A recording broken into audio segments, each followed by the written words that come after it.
Hello and welcome to WorldCanvass from International Programs at the University of Iowa. I'm Joan Kerr.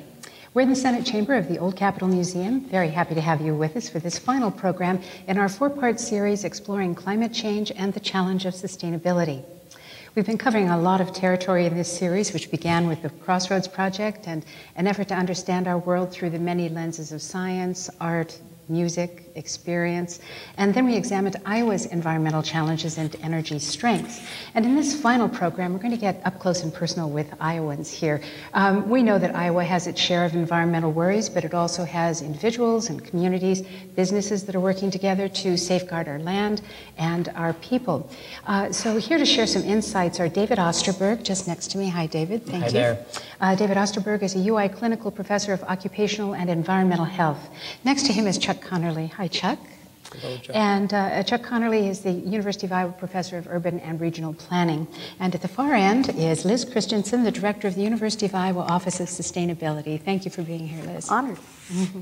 So let's talk about Iowa's future, the health of our citizens, the economic and environmental sustainability of the lifestyles most of us enjoy, and creative ideas that Iowans are coming up with to protect this part of the planet that we all love so much. I think the overarching question is, what are we doing and what could we be doing better? And in terms of healthy people, healthy planet, let me turn to you, David Osterberg, and ask you to just give us a sense of what's going on in Iowa. Well, the first thing we should do is figure out how we don't put carbon into the atmosphere. There is no question that that is causing climate change, a disruption in the climate. But when you say that, people then start talking about retreating glaciers and sea ice that's also retreating. And I don't believe that is the way to lead. I really believe we ought to talk about something very local. And consequently, for the last three falls, there's been a statement out from a number of scientists and researchers at all the universities in Iowa, not just us in Iowa State, but Kirkwood Community College, everybody else. This last one was 155 people, 36 different institutions. I signed it, so did Chuck. And what we tried to show that there is an effect already going on in the state of Iowa. And it comes in terms of our agriculture, which is so solar dependent, so energy, so that depends on that solar energy coming in. And we have to figure out a way that if we don't start changing, we're going to see the consequences. But you want to do that, again, very locally. So after the statement came out, I was a signer, so was somebody from Cornell College. I live in Mount Vernon. So he went to the Mount Vernon Sun, the weekly paper, and put in an op-ed saying, this is what we just said. And University of Iowa professors say it, so do Cornell College professors and Coe and Kirkwood and all of that. And to make this as local as possible. And 3 years ago, people from the Regents universities, there were a number of us, looked at what the effects were of climate change on Iowa already. And the reason you have me here is because I was one of the authors of that. Peter Thorne and I talked about the effect that's going to be on human health. And the first thing most people would think about is that what happens to these extreme heat events when there is just such high temperature that especially the elderly die. And that's happened in Chicago in 1995, it happened in France in 2003, Moscow 2010, but that hasn't happened in Iowa yet. So our lead, Peter and mine, in our chapter was not something you think about first when you think about climate change, but the fact that the 2008 floods didn't kill anybody. With the large rivers, you usually have time to get everybody out of the way. But once the waters came down, we had all kinds of destroyed housing, also not so destroyed housing. And when people went in there to fix up those houses, they were exposed to so much mold, which then is a health effect. And so you have to kind of describe what climate change might do to human health in Iowa in very particular Iowa terms. Right. Well, how do you respond to someone who says, look, throughout history, there have been periods of extreme heat. I mean, this is just a pattern we're in right now. This doesn't mean that we're having global climate change. What's the response to that? Well, it's first of all, a lot of people just want to deny that, and they're not going to look at very much data anyway. But the data is in so many different areas. It's the fact that spring comes earlier. And in fact, here's an art piece that if you look back at what Thoreau wrote about when he found his high bush blueberries coming in, it was in the middle of May. It's now the middle of April. So you have this picture of what used to be there, and it's not there anymore. And you find ice and snow, you find temperatures warming, you find acidification going on in the oceans, and all of it point to the same direction. And so you cannot say this is just going to happen anyway. It's coming faster, and it's coming with so much evidence from so many different places that if you want to have an open mind, you will agree. But first of all, you have to begin to open that mind, and again, that's why I try to talk about local issues. Well, and I know that you have taken students on a program we have at the University of Iowa, the India Winterim. That's right. You have taken University of Iowa students for a 3-week visit to an entirely different location, environment, and tell us something about what you expose those students to. What do they see when they're there? Well, we look at sustainability, and there's this notion of what's called ecotourism. A forest is going to be much more valuable if you leave it so the tigers can be there, that so rich people will come to look at the tigers rather than cutting all the trees down. Plus, you don't cause all those other kinds of effects. So when you find another country that's thinking about sustainability, they may not think in the same terms you are, but they're thinking about sustainability. And that's what I think you expose people to internationally. But again, there's got to be some local connection. And so our students go there, they come back, and then I think they begin to, again, think about their own society in relation to what they already saw. I mean, when I was in Peace Corps, everybody said, when you come back, you're going to know more about your own society because you've seen a different one and how it works. Right.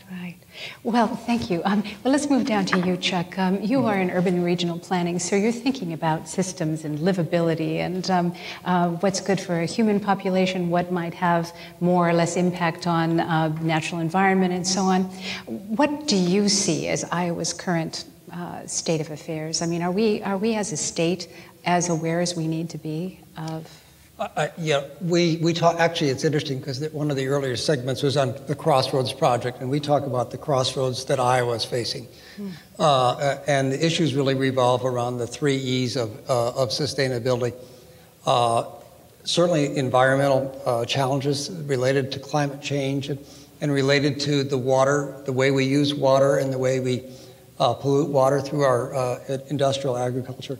Economic development, many of our towns and cities are losing population in the state of Iowa. Only about 1/3 of our counties out of our 99 counties are growing in any significance in terms of population. A lot of small towns face declining downtowns as fewer people live. The farms are very productive, but they don't have as many people working on them, and therefore fewer people are needed in those towns, so those towns are dying. And then the third issue is related to equity and social justice. As the state has a more diverse population. We're planning a trip next month out to Storm Lake. I've never been to Storm Lake. It has 29 different ethnic groups in Storm Lake. And so towns have difficulty adjusting to this.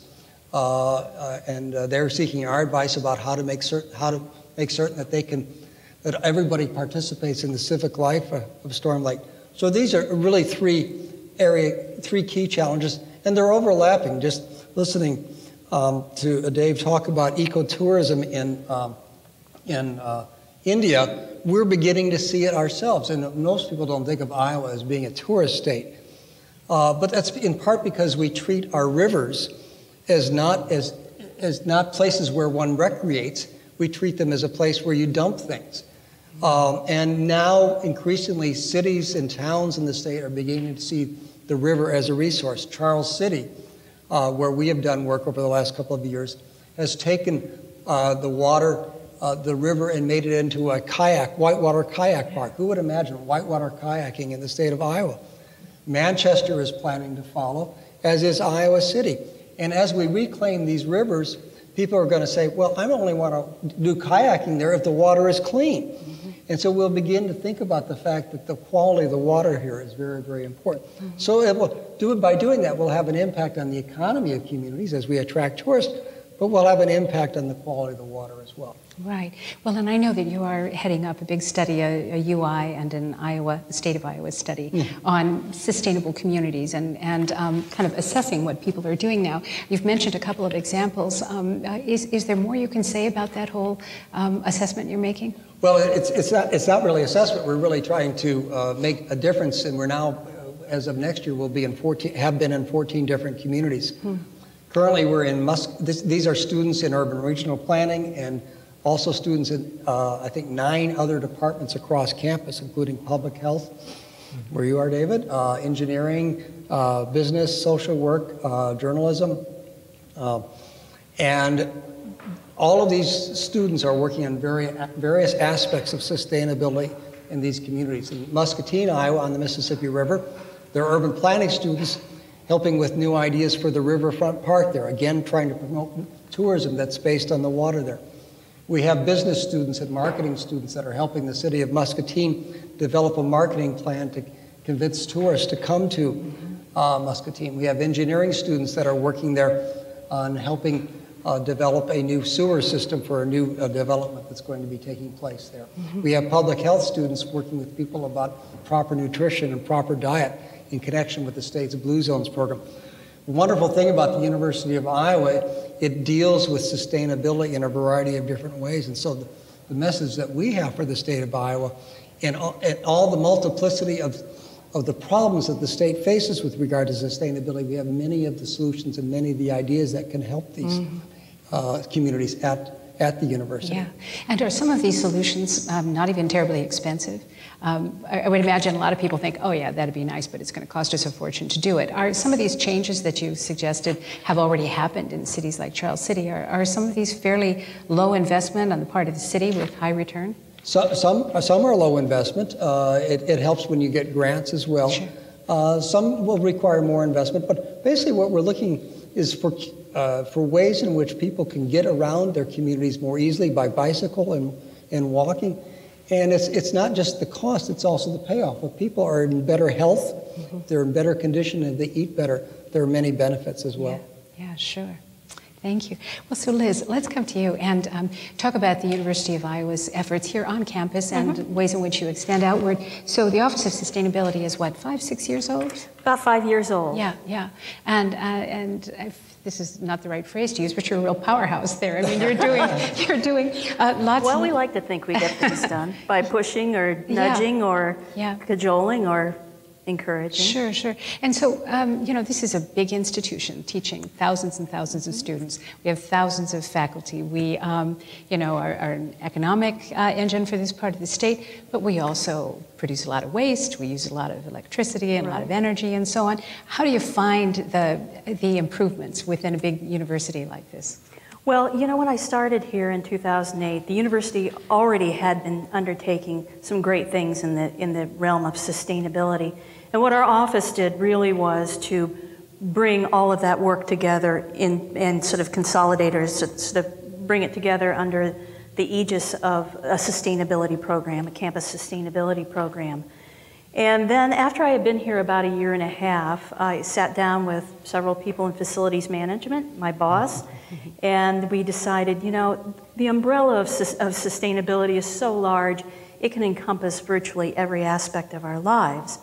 And really, what do we need to focus on? And so we came up through work with staff, with faculty, with students, with not-for-profit organizations, with state agencies, with local activist groups. We came up with 7 targets to really focus our work on and set goals to achieve by 2020. Those are in the areas of energy conservation, in renewable energy, in waste diversion, in carbon efficient transportation, in student success and sustainability, in research, and then collaborations and partnerships. And so we're lucky we get to work in all of these areas, and we get to work across campus and to work with great people like Chuck and Dave and the provost and Bob Libra and other folks, Beth Oakes, of course, and really sort of make things happen on a broader level, but focusing on those areas. And those first 4 areas, we really decided we'd focus on what can we do to reduce our carbon footprint. And so, you know, that's where much of my attention and energy is spent. But it's probably the most gratifying work I get to do is work with students, of course. Yeah, and I know there have been in many different departments across campus lots of sustainability projects. College of Business has a big sustainability project, obviously engineering. Right. And then you've talked about public health and what your students do as well. And now, of course, we've had this whole wonderful evening with art and music. People thinking about these things all across campus, maybe not consciously labeling them sustainability, but they're all about a better world, a healthier world, and so on and so forth. What do we think are the brightest spots? Are there some things you could point to that you think show success? Well, again, thinking locally, tomorrow in Mount Vernon, Iowa, where I live, somebody's going to be there from a group called Monarch Watch. Oh, yes. Monarch butterflies are in a very, very dangerous position. They have to make this long migrating route. Climate change is affecting that. Habitat is affecting it a lot. So this woman's going to come in and tell us that we can plant things that monarchs like better, and maybe we can help save them. And what that does is that gives you something that you can actually do rather than wring your hands. Right. And here's my anecdote that ties that into how we can put science together with the arts. A student of mine, who was a high school student when we used to have a program in the summer, decided not to go to college. Incredibly bright young woman. She went to New York and became a dancer. She's now dancing with monarch butterflies. And her YouTube video was good enough that it brought her enough money that she's gone off to Michoacan to do the same kind of thing. And what she tries to say is, what she said to me is that I love science and I found a way that I can use my art and also can save monarchs, and then I can talk about climate change. Wow. So it's perfect. Perfect, absolutely. Wow. And what about you, Chuck? What do you think might be some bright spots? Well, actually, it's funny you were mentioning the monarchs because I read an article, and I'm not a scientist, so I shouldn't quote science, but it was about the fact that the effect that weed killers have on milkweed plants in the Corn Belt is making a direct contribution to the loss of monarch butterflies. So it's not just that we can help, but the fact that Iowa's having these impacts on the monarch butterfly, on the Gulf of Mexico. So even though we're little Iowa, and we're in the middle of the Midwest, we only have 3 million people, what we do here and how we grow things has a huge impact. So in the midst of that, what can I be hopeful about? The fact is that there are really some very exciting, what I call creative and innovative communities, smart communities, that are trying to address these issues in a variety of ways. We have the city of Dubuque, for example, that 25 years ago, nearly 1/4 of its population was unemployed. Now it has a very thriving economy. It has a mayor and a city council that have been elected on a platform of sustainability, and they've made real significant changes and improvements in sustainability, in a partnership with IBM that decided to locate in the city of Dubuque because of the city's commitment to sustainability.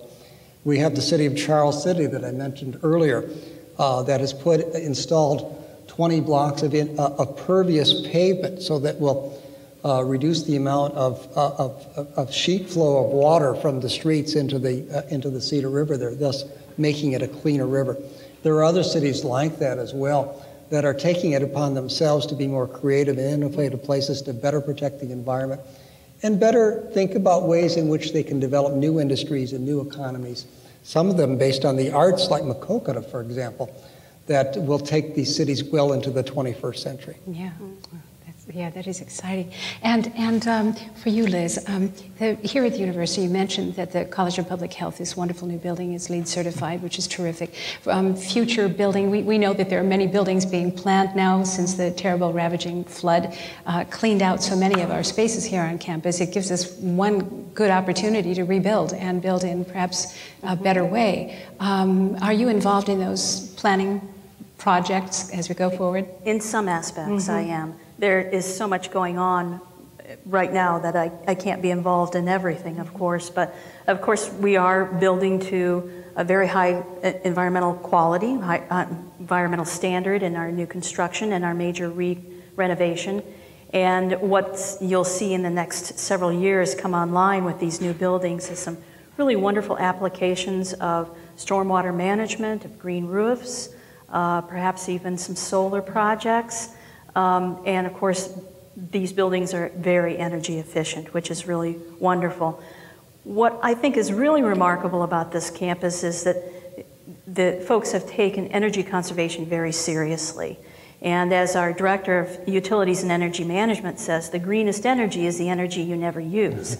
And so we are very strong in the area of energy conservation. And so as we've been adding these buildings, the Beckwith Boathouse, the new College of Public Health, the new Wellness Center, we've been able, through energy conservation methods, to offset that growth in energy. So overall, we've been having a reduction in absolute energy use for the past several years. Just really great. No, that is great. And you know, I've lived my whole life in Iowa, born in Iowa, and I think the landscape here is so beautiful. I know it's a place that all of us want to protect, not only in our city life, but rural life too. And you know, connecting this back to the arts, many of you know that 100 or more years ago, when Dvorak came to the U.S., he spent 2 summers in our little Spillville, Iowa, wrote the American String Quartet, and one of the themes and one of the movements of that quartet, I'm sure you all know, is based on a particular little bird that he heard just outside the window there in our little town.